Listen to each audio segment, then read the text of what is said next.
Hello students, welcome to Doodhkarsh academy. बच्चों, आज के इस वीडियो में हम केमिस्ट्री का chapter 2 acid bases and salts के बारे में बात करने वाले हैं। तो चलिए वीडियो को स्टार्ट करते हैं। देखिए, हम लोग क्लास 8, क्लास 7 जूनियर क्लासेस से ही हम लोगों ने स्टडी किया है कि किसे हम एसिड्स बोलते हैं, किसे हम बेसिस बोलते हैं। ये हम एक कहीं ना कहीं बचपन से इन चीज़ों को सुनते आ रहे हैं, है ना। तो जनरल आइडेंटिफिकेशन क्या है, हम जनरल तरीके से कैसे पहचान सकते हैं कि कौन एसिड्स है और कौन बेस है। हम जानते हैं कि जिसका स्वाद खट्टा हो उसे हम एसिड्स बोलेंगे, मीन्स जिसके पास सॉर टेस्ट हो, खट्टा मतलब सॉर, और जिनका स्वाद बिटर हो, कड़वा हो, वो हमारा क्या है, बेसिस है। और जो सॉल्टी टेस्ट का वो हमारा सॉल्ट हो, है कि नहीं। अब देखो, ये तो ठीक है कि जिसका स्वाद खट्टा हो वो एसिड्स, एसिड जिसका स्वाद कड़वा हो वो बेसिस है। लेकिन क्या इतने में ही हमारा एसिड बेस खत्म हो जाता है? और क्या यही एक जरिया है पहचानने का, या और भी कुछ है?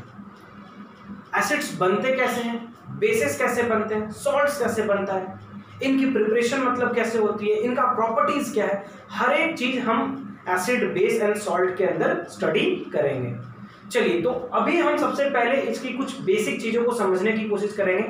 मतलब जो आपने जूनियर क्लासेस में पढ़ा है बस वही मैं बताने वाला हूँ कि एसिड्स क्या है, बेसिस क्या है और सॉल्ट्स क्या है। देखो, जनरली हम सब जानते हैं कि एसिड्स जो है उनका स्वाद क्या होता है, खट्टा होता है। तो एसिड्स जो है वो क्या हो गए, सॉर इन टेस्ट हो गए। अब देखिए, एसिड जो है वो क्या करता है, ब्लू लिटमस पेपर को टर्न कर देता है किसमें, रेड में। ध्यान रखिएगा कि ब्लू लिटमस पेपर हो या पर्पल कलर का लिटमस पेपर हो, ब्लू लिटमस पेपर हो या पर्पल कलर का हो बच्चों, एसिड में रेड, BD ध्यान रखना।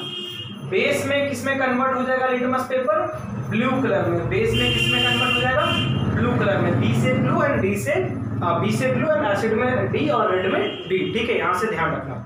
तो एसिड जो है वो लिटमस पेपर का कलर टर्न करके कैसा कर देता है, रेड, जबकि बेस जो है वो लिटमस पेपर का कलर कैसा कर देता है, ब्लू।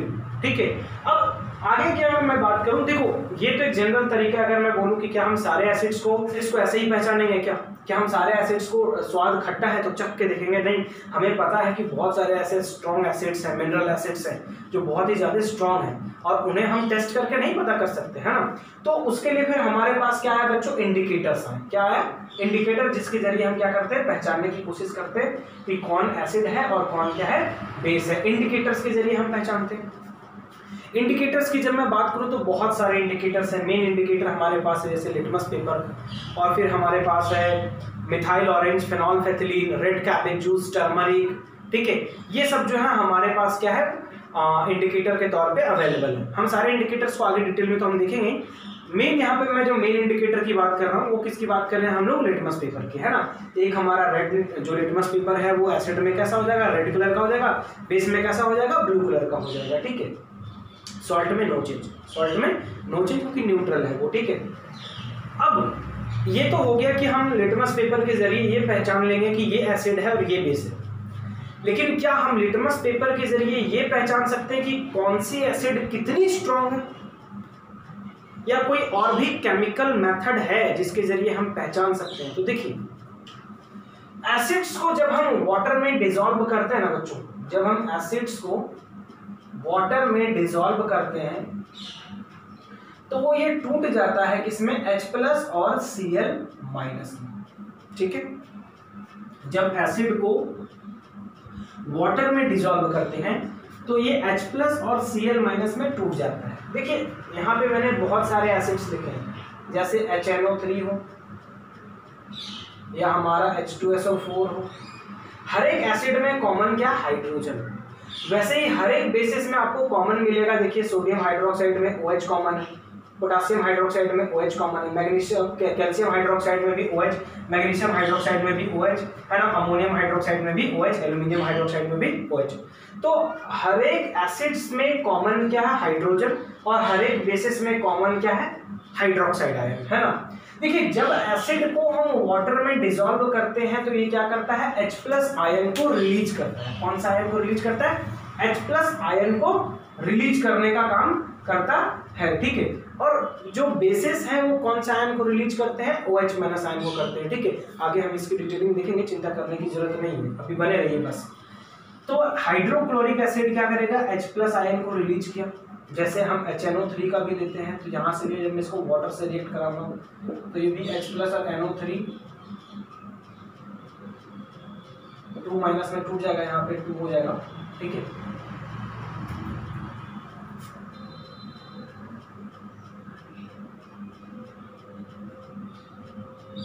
ये भी H प्लस और NO3 माइनस में टूट जाएगा।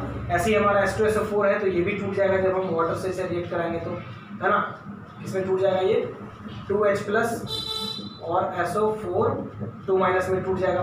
तो इस तरीके से क्या होता है, जो एसिड्स हैं वो H प्लस आयन को रिलीज करते हैं, जबकि बेसिस जो हैं वो क्या करते हैं, OH माइनस आयन को रिलीज करते हैं। ध्यान दीजिएगा, आपको बहुत बार ऐसे लिखा हुआ मिलेगा, तो कंफ्यूज होने की जरूरत नहीं है। हाइड्रोक्लोरिक एसिड प्लस वाटर, है ना, और फिर आपको ऐसे मिलेगा, यहाँ पे लिख देगा H3O प्लस। देखो बच्चों, H plus ion plus water, है ना, वाटर से रिएक्ट हो रहा है, तभी जाके ये क्या बनाता है, H3O प्लस, जिसको हम नाम देते हैं क्या, हाइड्रोनियम आयन। क्या नाम देते हैं, हाइड्रोनियम आयन, ठीक है, ध्यान रखिएगा। H3O प्लस को हम क्या कहते हैं, that is called hydronium ion. देखिए, तो ये हो गया एसिड्स के बारे में कि एसिड जनरली क्या होता है, स्वाद में खट्टा होता है। लिटमस पेपर का कलर टर्न करके वो किस में कर देता है, रेड में कर देता है। फेनोल्फेथलीन का कलर कैसे रहने देता है, कलरलेस रहने देता है, जबकि मिथाइल ऑरेंज का कलर कैसा हो जाता है, उसमें रेड कलर का, आई थिंक, हाँ, मिथाइल ऑरेंज का भी कलर कैसा हो जाएगा, उसमें रेड हो जाएगा, ठीक है। अगर हम बात करें एसिड का, तो ध्यान देना कि एसिड जो है वो वाटर के साथ जब डिजोल्व होता है तो H प्लस आयन को रिलीज करता है, ठीक है। एसिड्स किसको रिलीज करते हैं, H प्लस आयन को रिलीज करते हैं। अच्छा, एक चीज ध्यान रखिएगा, क्वेश्चन आता है कि एसिड ड्राई स्टेट में अपने बिहेवियर को शो क्यों नहीं करता, ठीक है, ध्यान रखिएगा। देखो बच्चों, एसिड जो है वो ड्राई स्टेट में अपने बिहेवियर को शो नहीं कर पाएगा, क्योंकि वहां पे वो दो आयंस में नहीं टूट रहे, एक प्लस और दूसरा माइनस, दो तरह के आयंस में वो नहीं टूटता है, क्योंकि वो ड्राई स्टेट में है। इसलिए ड्राई स्टेट में एसिड जो है वो अपने बिहेवियर को शो नहीं करता है। जब वो लिक्विड के फॉर्म में होगा, जब उसमें वाटर की अवेलेबिलिटी होगी, तभी वो अपने बिहेवियर को शो करेगा, ठीक है। देखिए, अब जब हम ऐसी बात करते हैं तो हमारे पास दो तरह के एसिड्स है बच्चों, strong acid and weak acid. देखो, स्ट्रॉन्ग एसिड बेसिकली हम किसको बोलते हैं, स्ट्रॉन्ग एसिड ऐसे एसिड्स को बोला जाता है जो मिनरल तरीके से लेबोरेटरी में बनाया जाए, जो मिनरल एसिड्स के अंदर आते हैं, ठीक है। जैसे हाइड्रोक्लोरिक एसिड, ये हाइड्रोक्लोरिक हमारे स्टमक में भी पाया जाता है। Hydrochloric acid, nitric acid, phosphoric acid, या हमारा सल्फ्यूरिक एसिड या नाइट्रिक एसिड, ये जितने भी हमारे हैं ये क्या है, स्ट्रॉन्ग एसिड्स है ना। वहीं अगर मैं वीक एसिड की बात करूं तो जो ऑर्गेनिक एसिड्स हैं, जो बेसिकली फल फ्रूट्स पेड़ और पौधों में पाए जाते हैं, वो हमारे किसके अंदर आएंगे, वीक एसिड्स के अंदर आएंगे। जैसे कि लैक्टिक एसिड दही में पाया जाता है ना, ऑक्सैलिक एसिड टमाटर में पाया जाता है, टार्ट्रिक एसिड इमली में पाया जाता है, या अगर हम बात करें सिट्रिक एसिड सिट्रस फ्रूट्स में पाए जाते हैं, ठीक है। तो ये जो एसिड्स हैं, ठीक है, बेंजोइक एसिड जिसका इस्तेमाल हम फूड प्रिजर्वेटिव के तौर पे करते हैं, तो इन एसिड्स को हम वीक एसिड के तौर पे जानते हैं। मैंने यहाँ पे कुछ वीक एसिड्स का नाम लिखा हुआ है। और एसिडिक एसिड जिसको हम विनेगर के नाम से जानते हैं, इसे हम इथेनोइक एसिड भी कहते हैं। और हमारा लैक्टिक, जैसा कि मैंने आपको बता दिया, बेंजोइक एसिड हो गया, टार्ट्रिक एसिड हो गया, ऑक्सैलिक एसिड हो गया, ठीक है। अब देखो, एसिड्स में भी दो तरह की कैटेगरी है बच्चों। एक है जिसको हम बोलते हैं कॉन्सेंट्रेटेड, और दूसरा बच्चों जिसको हम बोलते हैं डाइल्यूट। समझिएगा, एक है कॉन्सेंट्रेटेड और दूसरा क्या है, डाइल्यूट। देखिए, कॉन्सेंट्रेटेड का मतलब सिंपल समझिए गाढ़ा, और डाइल्यूट का मतलब सीधा समझिए फीका। मतलब ऐसा एसिड जिसमें वाटर की मात्रा कम हो, वो हमारा कॉन्सेंट्रेटेड होगा। कम ना नहीं बोल रहा मैं, कम हो। और जिसमें वाटर की मात्रा ज्यादा हो, वो हमारा डाइल्यूट होगा, ठीक है।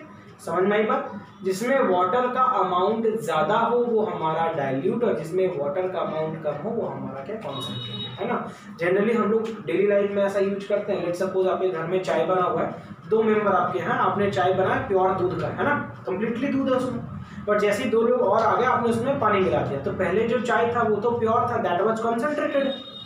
अभी जो आपने चाय बनाया वो तो फीका हो गया, क्यों, क्योंकि आपने उसमें क्या मिला है, पानी मिला है। तो जिसमें मोर अमाउंट ऑफ वाटर प्रेजेंट हो, ऐसा एसिड या ऐसा सॉल्यूशन जिसमें मोर अमाउंट ऑफ वाटर प्रेजेंट हो, उसको हम बोलते हैं डाइल्यूट। और जिसमें less amount of water present हो, वो हमारा क्या है, कॉन्सेंट्रेटेड, ठीक है।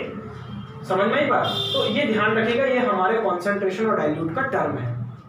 देखो having more amount of H+ ion, अब देखिए सिंपल सी बात है, जिसमें वाटर कम है मतलब H+ आयन का मात्रा क्या है, ज्यादा है, जिसमें वाटर की मात्रा ज्यादा है मतलब H+ आयन की मात्रा क्या है, कम है। वेरी सिंपल, ठीक है।